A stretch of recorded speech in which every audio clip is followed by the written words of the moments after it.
let's take a look at example 4. We're going to do 2.1 part B, carrying on. Um, is a real estate agent and is comparing the average listed price for housings in Vancouver to those from Regina in 2006 to 2010.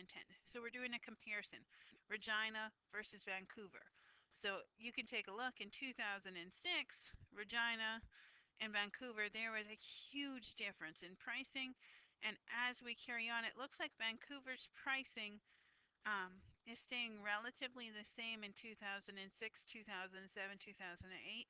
And then it has a price jump here about $50,000 into 2009, 2010. Where Regina, we had a price jump from 2006 to 2007, and then another price jump in 2008, and then stayed roughly the same in 2008, 2009. So to display this in a broken line graph, you're going to need two broken lines, right? So yet again, our x's are going to be a time, our years.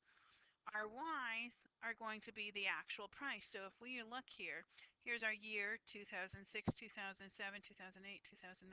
Notice 2006 does not start on this y-axis. It starts further on. And then up the side is what's changing the variable, the amount of price for the actual housing. So when we graph it here, because we're in black and gray, we have one as a black line and one as a gray line, but you guys have pencil crayons and stuff like that, so you can change the color, and they actually have this little thing here that lets you decide or lets you know which one's for Vancouver, which one's for Regina. You fill it out just like before, Regina. You'll notice this says price in thousandths, so instead of writing all those zeros, they just wrote the first ones, 132.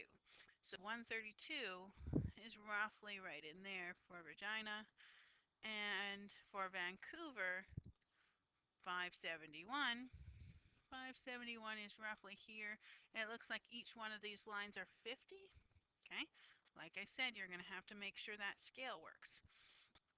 So from the table, can you tell the house prices in Vancouver are much higher than Regina? Yeah, what conclusions can you draw? Oh yeah, Vancouver is way more expensive than Regina.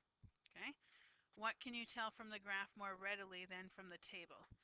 Um, you can see where it really increased, right?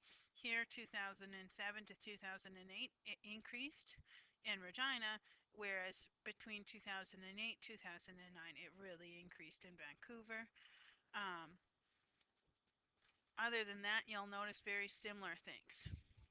So I'm going to have you try this. Remember, months or timelines are on the x's.